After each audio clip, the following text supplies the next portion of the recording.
Shalom Barajá. Vamos a continuar con el ciclo de lectura y estudio de la Torá en nuestro año 5783. Y hoy tenemos Parashat Shemini. Y dice así: Vayehi vayom Shemini kara Moshe leAaron ubanai letzitei Israel vayomer el Aaron kaz lecha hegel ben bakar lechatav lechayin lola temimin miaker lifnei Hashem. Y fue en el día octavo que convocó Moshe a Aarón y sus hijos y a los ancianos de Israel, y dijo a Aarón: toma para ti un novillo como ofrenda por pecado y un carnero como ofrenda de elevación, íntegros, y ofrenda a dichos animales ante Hashem. Y esta es una de las primeras cuestiones que los sabios se van a preguntar: ¿qué significa el octavo día? ¿Octavo día de qué? Si sabemos que, bueno, la semana tiene 7 días, entonces, ¿de qué octavo día estamos hablando? Estamos hablando un octavo día de un proceso, evidentemente, que tuvo un primer día, un segundo día y así sucesivamente. Y la cuestión fue precisamente de que Moshe estuvo enseñando durante toda una semana a armar y desarmar el Mishkan, a realizarle el proceso de los Korbanot de la Bodá, y en el octavo día fue que entonces fueron consagrados como tal los Kohanim, Aarón y sus hijos, para hacer el proceso de la Abodá. O sea, un octavo día que es un octavo día de, se puede decir, de comienzo, como tal, de que los Kohanim iban a tomar el papel que iban a desempeñar en la Bodá, en el Mishkan, y que después continuarían en el Beit HaMikdash. Es un octavo día muy especial. Ahora dice, si ese es un día de inauguración, si ese es un día tan señalado en la Torá, ¿qué día es ese? Y entonces nuestros sabios nos dicen que ese día es Rosh Chodesh Nisan. Rosh Chodesh Nisan, comienzo del mes de Nisan, no es un día sencillo, se pudiera decir, para el pueblo de Israel. Es un día muy bendecido para el pueblo de Israel. Es un día que el pueblo de Israel tiene 10 bendiciones. Se dice que tiene 10 keter, 10 coronas en ese día. Muchos consideran que el 24 de Adar fue el primer día de la creación como tal, y que en ese día, en el Rosh Chodesh Nisan, ocurrió la creación del hombre, y por lo tanto es un día bendecido. La segunda cuestión, que es el primer día del calendario hebreo. Para aquellos que estén pensando en Rosh Hashanah, Rosh Hashanah aparece como Bajodesh Shevi'i, en el séptimo día, el séptimo mes, disculpen, del año, y por lo tanto el Jodesh Rishon, el primer mes del año, es el mes de Nisan, y el primer día del mes del año es Rosh Chodesh Nisan. La otra cuestión, ahí ocurrió también en Rosh Chodesh Nisan la certificación de los nací de las tribus, o sea, de los presidentes de las tribus de Israel, de las 12 tribus como tal. La otra cuestión fue el día primero de los Kohanim, como estamos viendo, que los Kohanim fueron certificados como tal para realizar su trabajo en el Mishkan. La otra cuestión es que ese día fue quemado el Corbán, bajando un fuego celestial que lo quemó, y por lo tanto aceptando así el Corbán que se ofreció. Esa ofrenda especial que bajaba un fuego celestial que caía, y a veces tenía forma de león y otras veces tenía forma de perro, en dependencia de cómo se comportara el pueblo de Israel y el nivel espiritual que tuviera. Eso ocurrió por primera vez en la historia del pueblo de Israel, un Rosh Chodesh Nisan. La otra cuestión, que se prohibieron las Bamot, aquellas Mizbeach que existían diseminados por todo el pueblo de Israel, y por lo tanto solamente se permitió un solo Mizbea, el Mizbea que estaba en el Mishkan como tal. No podían existir altares personales, lugares donde se ofrecieran sacrificios personales a Hashem, que no fuera el centralizado que existía en ese momento, a partir de ese entonces, en el Mishkan. Y por lo tanto trajo la unidad del pueblo de Israel. La otra cuestión, que ese día en Rosh Nisan bajó la Shekinah, la presencia divina, al Mishkan. Ya cuando se armó, que hicieron el proceso de los sacrificios, la Shekinah se reveló ahí en ese momento. Y la otra cosa es que por primera vez en la historia los Kohanim hicieron el Birkat HaKohanim, la bendición sacerdotal para el pueblo de Israel. ¿Cuál fue el primer día que hicieron la bendición sacerdotal los Kohanim para el pueblo de Israel? En Rosh Nisan. Y entonces, teniendo en cuenta todos estos elementos, que son 10 coronas, 10 sucesos importantes para el pueblo de Israel, ese día es un día muy importante, un día de mucha alegría y un día en el cual vamos a ver que hay sucesos en los cuales se están sucediendo, pero vemos que comienza con la palabra Vayehi. Y entonces en la Gemara, en el mensaje Megilá, aparece la cuestión de la palabra Vayehi. Cuando leemos, por ejemplo, la Megilá Esther, que dice Vayehi vimei Ahashverosh, y sucedió en los días de Ahashverosh, estamos viendo evidentemente de que hay cosas que no son buenas. Entonces, si todas las cosas son buenas, dijera ve allá, pero no dice ve allá, dice Vayehi. Entonces, como no hay una palabra de más ni de menos en la Torá, algo sucedió aquí. Algo que no es bueno, algo que llama la atención, para empezar con la expresión Vayehi Vayom Hashemini, y fue en el día octavo. Entonces, ¿qué sucedió aquí? Y precisamente que es un día de tristeza también, porque fallecieron dos grandes sadiquín del pueblo de Israel, los hijos de Aarón Avino, de Aarón a Cohen, Nadab y Abihu. Nadab y Abihu fallecieron precisamente por la imprudencia que tuvieron de realizar ellos mismos la boda. Y entonces este evento como tal trae una sombra sobre el día, se pudiera decir. A pesar de todas las grandes cosas y toda la celebración que se tuvo por todos estos comienzos que empezaron, ya sea porque ya los Kohanim fueron consagrados, ya pudieron realizar la boda, ya pudieron como tal el fuego celestial bajar y consumir los sacrificios, ya entonces se avanzó en el paso de la estructuración de un Mishkan y de un Mizbea para todo el pueblo de Israel, un lugar donde radicara la Shekinah, precisamente ahí permanente en la tierra. Bueno, todos esos elementos que estaban allí, a pesar de todas esas celebraciones, opaca la cuestión de la muerte de estos dos hijos de Aarón que tomaron la imprudencia, siendo el día más feliz para Aarón por el papel que iba a tomar como Cohen Gadol dentro del pueblo de Israel, sumo sacerdote.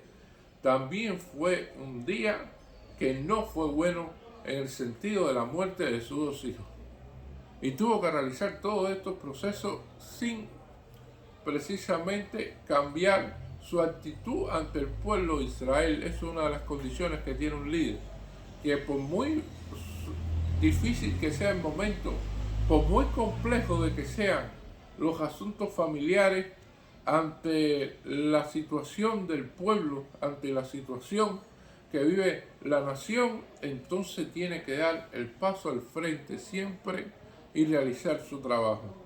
Y esto es una de las cuestiones que vemos aquí. La otra cuestión en que se fijan nuestros sabios, que llaman la atención, es que convocó Moshe a Aarón y a sus hijos y a los ancianos de Israel.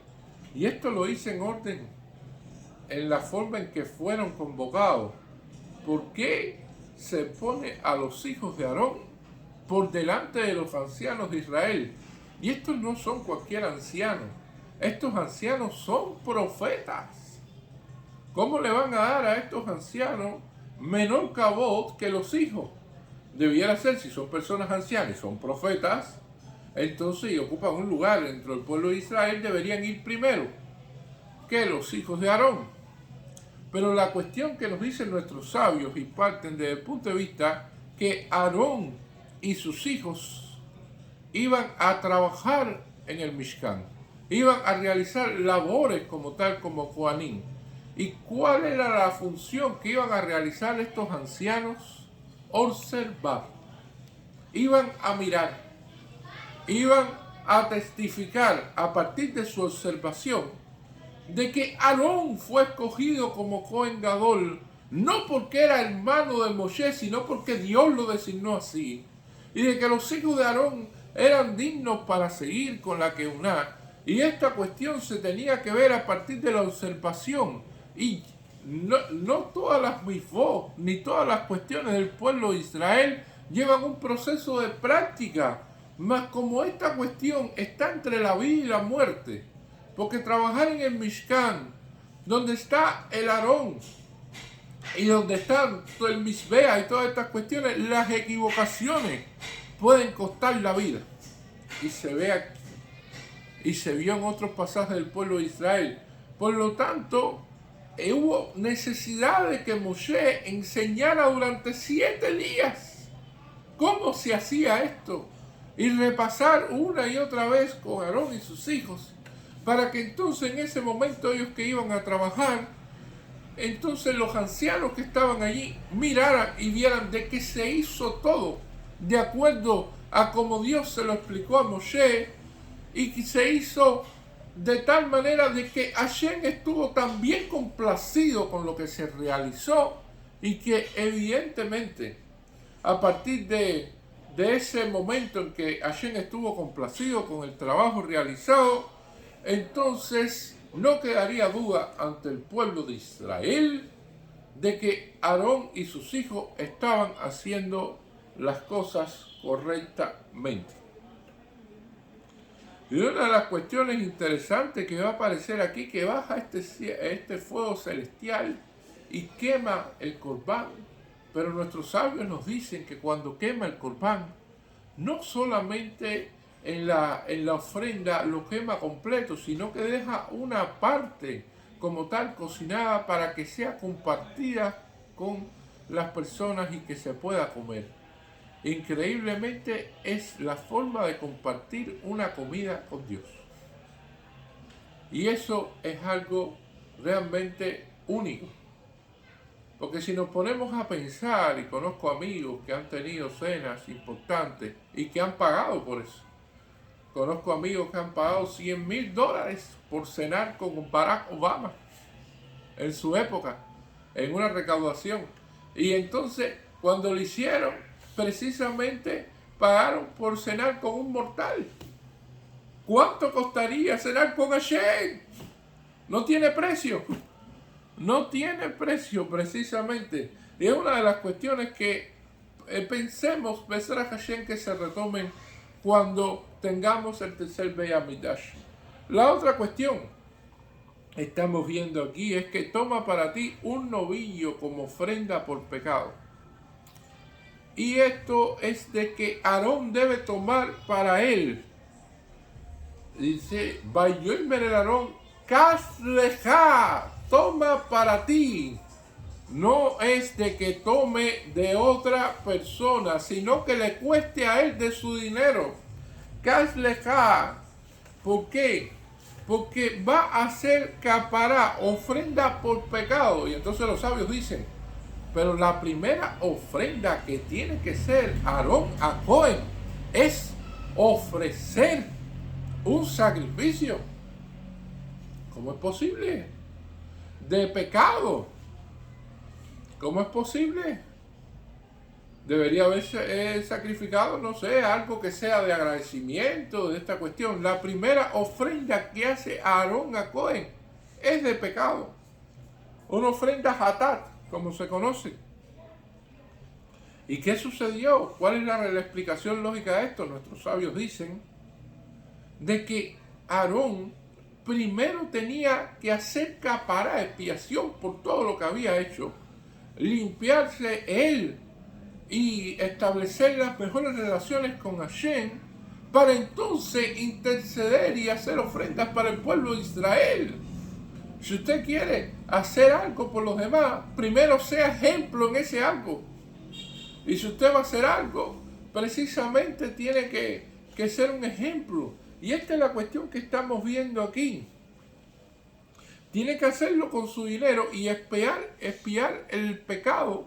Y el pecado que más pesa en todo ese momento es el pecado del becerro de oro. Es el pecado que estuvo allí en todo ese momento en la presencia del pueblo de Israel, de cómo pasó esa cuestión. Y Aarón tiene que hacer su expiación, y tiene que hacer su capará, y tiene que hacer su biduí, y tiene que realizar todo el proceso precisamente para quedar blanco, se pudiera decir, se pudiera explicar, de que limpiar toda la cuestión que tenía él, y entonces ser perdonado por Hashem, para entonces, una vez que haya hecho todo eso de manera personal, entonces poder hacer los otros sacrificios. Y como se dicen, toma para ti un novillo como ofrenda por pecado y carnero como ofrenda de elevación, íntegros. Como dice aquí, Vayomer el Aarón Kasleja Egel Ben Bakar Lejatá Bejai Lola Temimim. ¿Qué significa temimim? Completos, o sea, íntegros. Y eso significa de que esta ofrenda no puede tener defectos.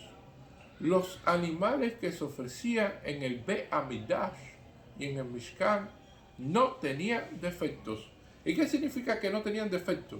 Que no podían cojear de una pata, que no le podía faltar un ojo, que un ojo tenía algún problema, de que tenía los labios partidos, de que tenía alguna situación. Los animales tenían que estar en perfectas condiciones, sin ningún tipo de situación. Y entonces la pregunta es ¿por qué? Porque es un regalo para Hashem. Tú vas a regalarle algo a alguien con el cual tú le vas a pedir perdón y le vas a dar algo defectuoso, algo que está roto, algo que no funciona bien. Y esa es la explicación lógica de esto. Tienes que darle lo mejor. Si precisamente quieres pedir perdón y estás llevando un regalo para pedir ese perdón, ¿cómo tiene que estar ese regalo? Un regalo que esté inmaculado, un regalo que no tenga ningún problema, un regalo que sea lo mejor de lo mejor. Que la persona vea a la cual tú le pides perdón el aprecio que tú le tienes, la situación en la cual tú te presentas con lo mejor, y él diga, ah sí, es verdad que me pidió perdón correctamente, porque mira, me dijo las palabras adecuadas, pero además de eso, con una acción que tuvo conmigo, me regaló lo mejor. Pero ¿qué sucedería si le regalas algo defectuoso? Algo que no funciona bien. ¿Qué estima le tendrías a esa persona? Por lo tanto, para Hashem, que es el Rey de Reyes, tiene que ser lo mejor, tiene que ser lo más grande. Y por lo tanto fue lo que ocurrió aquí cuando le hice una ofrenda de elevación íntegros. Porque estamos viendo de que primero se hace la ofrenda para limpiar, y otra ofrenda para Hashem completamente olá, para que entonces después viene el acercamiento a Hashem, y estas ofrendas íntegros, y ofrece a ellos animales ante Hashem. Y esa es la cuestión fundamental. Si se quiere ser capará por otro, si se quiere interceder ante otro, si se quiere liderar a otro, entonces tú tienes que ser el ejemplo. Tú tienes que ser la referencia. Y esa es la cuestión fundamental que estamos viendo en estos primeros versículos de la Parashá Shemini. Muchas gracias.